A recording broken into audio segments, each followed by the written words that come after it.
Buenas tardes, nos encontramos en una exposición del arte romano. Primero les pregunto a ustedes, ¿qué entienden por este arte? Debemos saber que su periodo artístico se encuentra en la Edad Antigua, Roma. Pero, ¿cuál es su periodo histórico? El arte romano se puede dividir de forma similar a la historia del imperio en tres periodos. El primero, el periodo de la República; segundo, el periodo de Augusto; y finalmente el periodo imperial. El primero va desde el siglo VI hacia el 510 a.C. hasta el 27 a.C. En este periodo se asimila la cultura griega a las que incorporan las influencias anteriores y surgirá el arte romano propiamente tal, con características propias. La mayor parte del arte de esta última época republicana se desarrollará en Roma y también en ciudades de Italia. El segundo periodo de Augusto contempla la época clásica del año 27 a.C. hasta el 14 después de Cristo. En este periodo, en el año 27 a.C., se inaugura el Imperio Romano como un nuevo sistema de gobierno. Octavo Augusto fue nombrado por el Senado primer emperador de Roma y concentraba todos los poderes civiles y militares en su persona. Finalmente, el periodo imperial, que se divide a su vez de Tiberio a Trajano del año 14 después de Cristo hasta el año 117 después de Cristo, y de Adriano a Alejandro Severo del año 117 después de Cristo hasta el año 235 después de Cristo.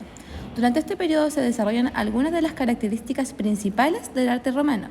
Dentro de ellas encontramos que el arte se pone al servicio del culto imperial, la grandiosidad y la monumentalidad. Se emprende una vasta compañía de obras públicas para cubrir las necesidades de los ciudadanos romanos. Es a partir de este periodo que el arte romano se extiende por todo el imperio. Pero, ¿dónde surge o qué acontecimientos impulsan su iniciación?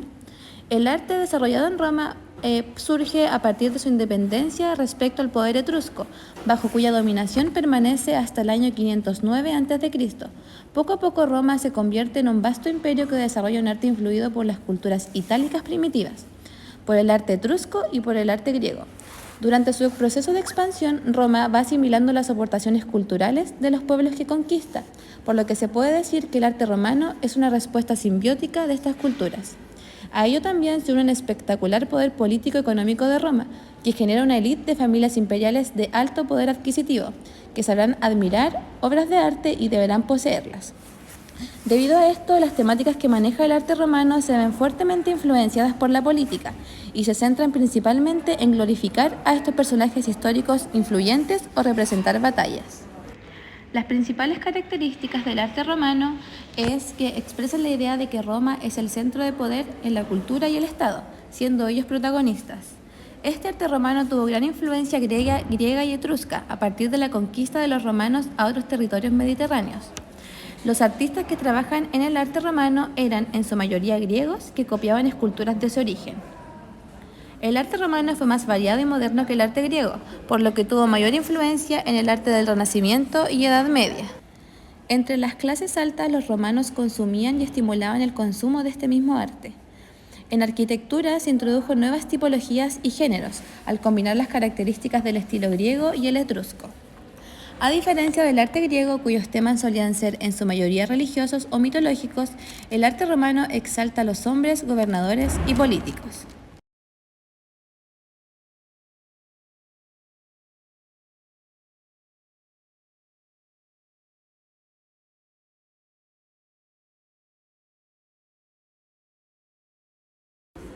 Pintura en el arte romano.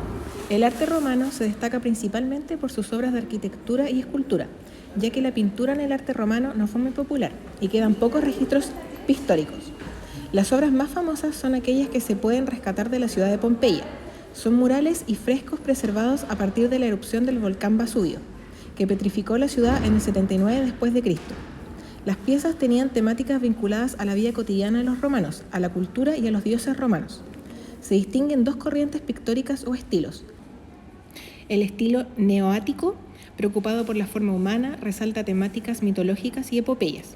Y el estilo helenístico alejandrino, preocupado por la pintura rural, paisajes y marinas. Entre las características de la pintura romana, encontramos la técnica de pintura utilizada es la de manchas de colores al temple, con colores planos y casi sin mezclas. Se trabajan mucho las siluetas y las figuras sin movimiento ni perspectiva. La temática predominante es siempre realista, paisajes, pinturas o escenas bélicas. Una de las pinturas romanas más famosas corresponde a la de la mujer tocando la cítara, la cual simboliza que en las familias ricas la mujer debía llevar una vida de obediencia. El trabajo le era ajeno, excepto el hilar y tejer. Como ama de casa debía supervisar las tareas domésticas, cumplidas por los esclavos. Para los romanos, el crimen más grande que podía cometer una mujer era el adulterio, considerado un crimen de carácter moral.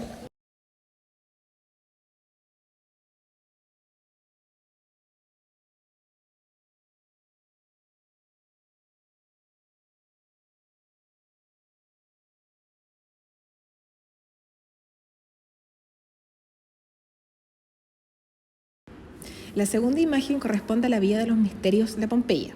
Fue construida en la mitad del siglo II a.C. y fue muchas veces remodelada y ampliada. Se presenta como una construcción de 4 lados circundada por una terraza panorámica. Aunque el tema representado en las imágenes es objeto de controversia, la interpretación más aceptada es que se trata de la iniciación de una mujer en un culto especial a Dionisio, el cual requería ritos específicos para convertirse en miembro. La habitación funciona como un pasadizo en el que los dioses entran a la realidad y los mortales entran a la imagen. Se trata de una fusión entre lo divino y lo mortal. Los hechos representados no se muestran en sucesión, sino como una línea temporoespacial, y tanto los colores resaltados como los gestos dramáticos apuntan a invitar al observador a que participe con éxtasis. La tercera imagen corresponde al retrato en vidrio dorado del siglo IV, uno de los más famosos medallones con retrato de estilo alejandrino, con una inscripción en griego egipcio. Se realizó Brescia con la creencia errónea que mostraba a la emperatriz Gala Placidia, fallecida en el año 450, y sus hijos. De hecho, en el nudo en el vestido de la figura central puede marcar una devota de Isis. El retrato en el medallón de Brescia también comparte claros rasgos estilísticos con los retratos de El Fayum del Egipto romano, además de una inscripción griega en el alejandrino dialecto de Egipto. Finalmente, el tondo siberiano, que es uno de los pocos ejemplos conservados de pintura sobre tabla de la antigüedad romana, elaborado hacia el año 200 después de Cristo. Esta pintura al temple sobre tabla es un retrato de la familia imperial del Septimio Severo. La tez oscura del emperador indica su procedencia de Leptis Magna, en África. A la izquierda se atisba a su esposa, Julia Domna. Destaca que el rostro de uno de los vástagos haya sido borrado. Esto se debe a que Caracalla, representado debajo de Séptimo Severo, consignó la damnatio memorae de Geta, es decir, la condena de la memoria de un determinado individuo. La escultura en el arte romano. La escultura especialmente surge a partir de la consolidación del imperio y trajo consigo modelos griegos pero adaptados a la concepción del mundo propia de los romanos, una concepción mucho más concreta, realista y práctica. Una característica principal fue la introducción de 2 géneros, el retrato y el relieve narrativo. El retrato en las esculturas del arte romano pasó a ser de más rígido y austero a tener una tendencia idealizadora de los personajes, aunque hacia el final del imperio las esculturas de los romanos eran mucho más detalladas y expresivas. Con respecto a los relieves narrativos en las esculturas de arte romano, estos presentaban glorias militares de los emperadores romanos, siendo plasmados en altares y arcos del triunfo. Las principales características de la escultura romana vienen a ser que siempre tenían una utilidad, cumplían una función narrativa, descriptiva o conmemorativa. Muestran energía y movimiento para mostrar el poder de los generales y los emperadores. Generalmente eran obras anónimas y extremadamente naturistas. La temática más habitual fue la del retrato. En esta imagen podemos observar una de las esculturas romanas más famosas que conocemos, que es el Augusto de Prima Porta. Esta estatua fue descubierta en 1963 en Villa de Livia, Roma. Se cree que fue encargada por la mujer de César Augusto tras su muerte. La podemos encontrar en el Museo del Vaticano. Sus más de 2 metros de alto no te dejarán indiferente. En esta segunda imagen encontramos la representación del busto de Antino. Se encontró en su tumba junto con el resto de objetos dedicados a él. Este hecho sucedió en Villa Adriana, actual Tivoli, en 1998. Finalmente encontramos el efebo de Antequera. Se halló de forma casual en un cortijo llamado de las Piletas, cerca de la localidad de Antequera, en la provincia de Málaga, España, el 29 de junio de 1955. Se trata de una escultura realizada en bronce con la técnica de fundición en hueco. Representa a un joven desnudo de pie con una postura que remite al esquema en S, característico de las formas praxiletianas que se difundió a partir del siglo IV a.C. Características de la arquitectura romana. Se utilizaba el uso de arcos, bodegas y cúpulas, debido a la influencia de los estrucos, uso de columnas y dintel, provenientes de los griegos, uso de hormigón, pleno y en ladrillos, diseño de arte romano con pinturas y frescos al interior de los edificios. Planificación del espacio urbano. Los principales tipos de edificación del arte romano en la arquitectura son los siguientes: las termas, los anfiteatros, los circos, los foros, los arcos del triunfo, las basílicas, los templos, los acueductos y las carreteras. En esta imagen se muestra el Coliseo romano. El Coliseo se convirtió en el mayor anfiteatro romano, con una estructura elíptica de 188 metros de longitud, 156 metros de ancho y 57 metros de altura.